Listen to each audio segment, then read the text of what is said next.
대한민국 실제 사건. 안녕하세요. 우리 주변에서 생각보다 흔하게 일어나고 있지만 많은 분들이 알지 못해서 봉변을 당하고 있는 실제 사건들만을 소개해드리는 대한민국 실제 사건입니다. 오늘 소개해드릴 실제 사건은 곤란을 겪고 있는 사람에게 호의를 베풀었다가 거액의 손실을 입은 안타까운 사연입니다. 대한민국에서 실제로 벌어진 일이고 여러분들의 일상에서도 접할 확률이 높은 사건인 만큼 오늘 영상을 꼭 보셔야 합니다. 부산시 북구의 62세 남성 강덕기 씨에게 일어난 일입니다. 덕기 씨는 2년 전 직장에서 은퇴한 후 그간 모은 퇴직금으로 국포동에서 조그만 카페를 차려 운영해오고 있었습니다. 창업 이후 덕기 씨 카페의 매출은 소폭이지만 상승세를 띠고 있는 상태였는데요. 젊은 시절부터 커피에 관심이 깊었던 덕기 씨의 바리스타 실력과 함께 그 특유의 친절하고 온화한 태도가 손님 몰이에 큰 도움이 되었죠. 하지만 실력이 뛰어난 덕기 씨로서도 손님이 없는 한산한 오후에는 어찌할 도리가 없었는데요. 직장인들이 몰려드는 점심 식사 피크타임은 이미 지났고 퇴근 시간까지는 3시간 남겨놓은 애매한 시간대였으니 덕기 씨는 이 시간에 청소나 테이블 정리, 설거지 같은 가게 정리를 함으로써 시간을 때울 수밖에 없었습니다.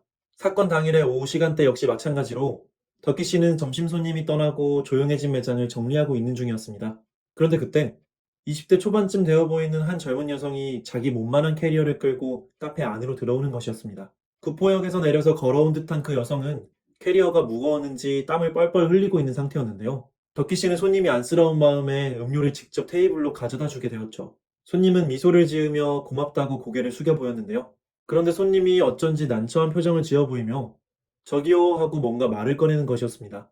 고민 끝에 입을 연 손님은 지금 자기 휴대폰이 고장난 상태인데 급하게 송금할 일이 있다며 50만 원 현금을 드릴 테니 다른 계좌로 이체를 좀 부탁드린다고 했죠. 덕기 씨는 흔쾌히 그 부탁을 들어주기로 했는데요.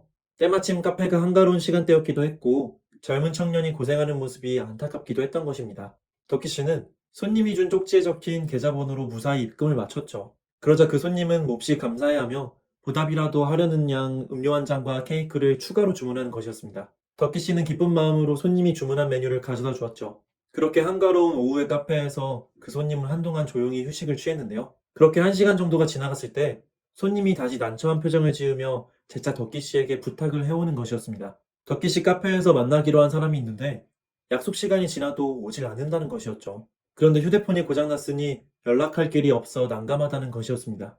그리고 그 손님이 정말 죄송하지만 사장님 휴대폰을 잠시만 빌릴 수 없겠냐고 정중하게 요청하는 것이었습니다. 이번에도 덕기 씨는 흔쾌히 자신의 휴대폰을 빌려주었는데요. 휴대폰을 건네받은 손님은 헐레벌떡 카페 문 밖으로 나가며 다급한 목소리로 통화를 하기 시작했습니다. 하지만 덕기 씨는 손님이 휴대폰을 가지고 나갔음에도 큰 걱정은 하지 않았습니다. 여자 손님의 반듯한 태도가 어쩐지 덕기 씨를 안심시키는 부분이 있었고 무엇보다 손님이 가져온 커다란 캐리어가 카페 안에 놓여있기도 했던 것입니다. 설마 손님이 캐리어를 버리고 휴대폰을 취할 리 있겠나 싶었던 것이죠.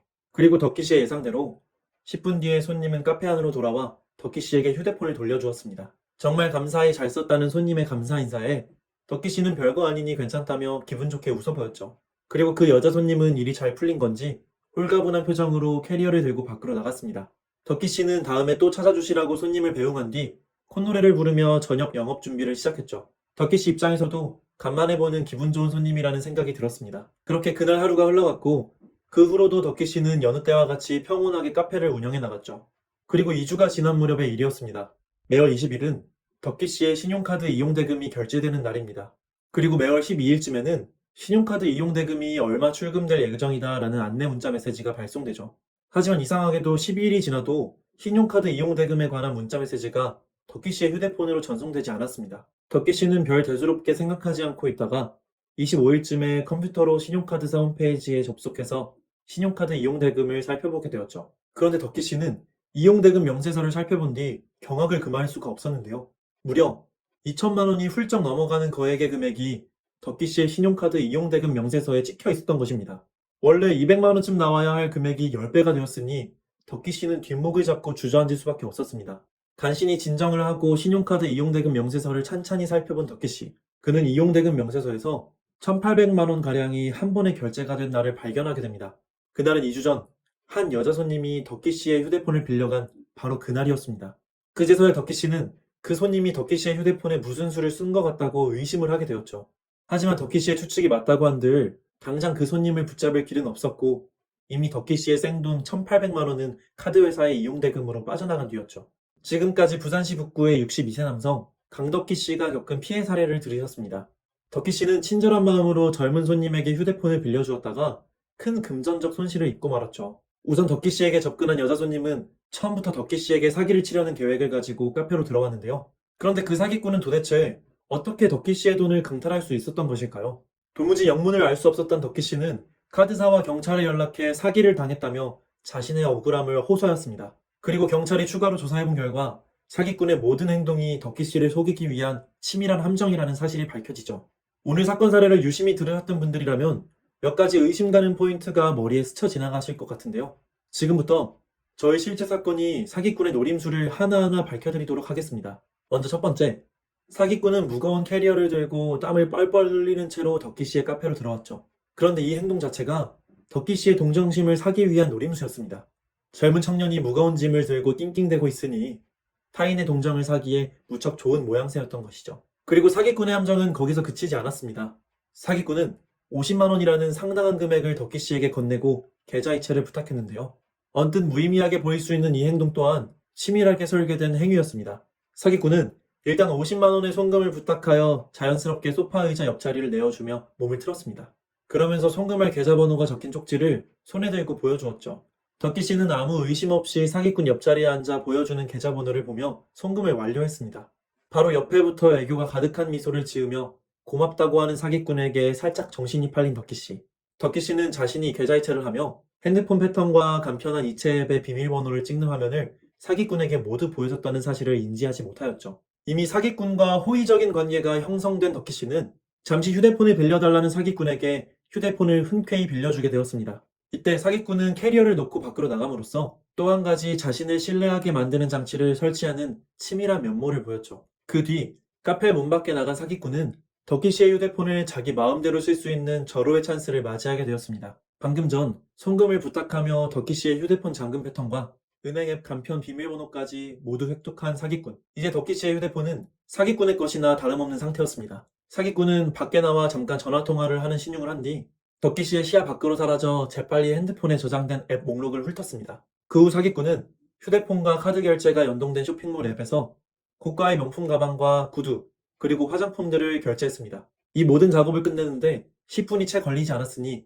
참으로 무서운 솜씨였죠. 거기에 사기꾼은 카드 회사에서 발송한 결제 관련 문자를 모두 지우고 관련 전화번호를 모조리 수신급으로 등록하기까지 했습니다. 그러니 덕기 씨는 평소보다 1,800만 원이라는 거금이 더 출금된 상황임에도 그런 사실을 알 길이 전혀 없었던 것이었습니다. 그리고 경찰 조사 결과 그 사기꾼을 검거하기 전까지는 사기꾼이 덕기 씨의 신용카드를 결제한 1,800만 원을 돌려받기 힘들게 됐는데요. 사기꾼이 구매한 명품 가방과 구두 등은 덕기 씨가 눈치채지 못하게 이미 사기꾼이 편의점에서 택배 수령을 해버렸기 때문입니다. 오늘 덕기 씨 피해 사례를 들으신 시청자분들께서는 참 걱정이 많이 되실 것 같습니다. 휴대폰 대여를 빙자한 절도 사건이 나한테도 일어나면 어떡하나 하고 여러 가지 고민이 드시겠죠. 그렇다면 덕기 씨 사례와 같은 불미스러운 피해를 막으려면 우리가 어떻게 대처해야 하는 걸까요?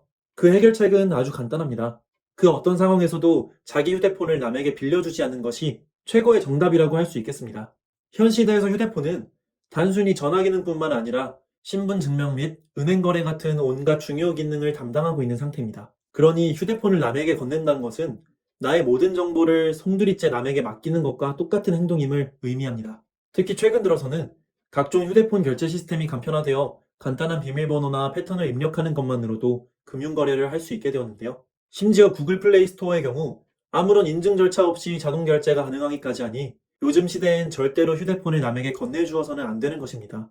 그리고 그 외에도 휴대폰을 건네는 행동이 무엇보다도 위험한 이유가 또 있는데요. 그건 바로 휴대폰 뒤쪽에 끼워져 있는 신용카드입니다. 최근 지갑 사용 빈도가 줄어들면서 휴대폰 커버 뒷면에 카드를 끼우고 다니는 사람들이 늘어나는 추세입니다. 그런데 이렇게 카드가 끼워진 휴대폰을 남에게 건넬 시 사기꾼이 이 카드를 가지고 불법 사용을 할 가능성이 높습니다. 국내의 한 사례에 따르면 모 사기꾼은 휴대폰을 빌린 뒤 뒷면에 끼워진 카드를 빼내어 무려 3,040만 원에 달하는 피해를 유발했다고 합니다. 그러니 휴대폰 대여를 빙자한 소액결제 사기뿐만 아니라 휴대폰 뒷면의 카드 도난까지도 유심히 신경 써야 하는 것이죠. 그리고 혹여나 여러분에게 이 같은 사기 피해가 발생했을 시 곧바로 경찰, 카드사, 이동통신사에 신속하게 신고하여 더 이상의 추가 피해를 막으셔야 한다는 점을 강조드리겠습니다. 하지만 그 이전에 애초에 중요한 개인정보가 든 휴대폰을 함부로 남에게 빌려주어서는 안 된다는 점을 꼭 기억해 주시길 바랍니다. 오늘은 휴대폰을 남에게 빌려주었다가 일어난 사기 피해 사례, 그리고 휴대폰 대여의 위험성과 사기꾼들의 사기 수법에 대해 상세히 알아보았습니다. 우리 주변에서 흔하게 일어나는 충격적인 실제 사건들과 그것을 예방하는 방법까지 알려드리는 대한민국 실제 사건. 오늘의 사연은 여기서 마치겠습니다. 구독과 좋아요는 저에게 큰 힘이 됩니다. 더 좋은 영상으로 찾아뵙겠습니다. 감사합니다.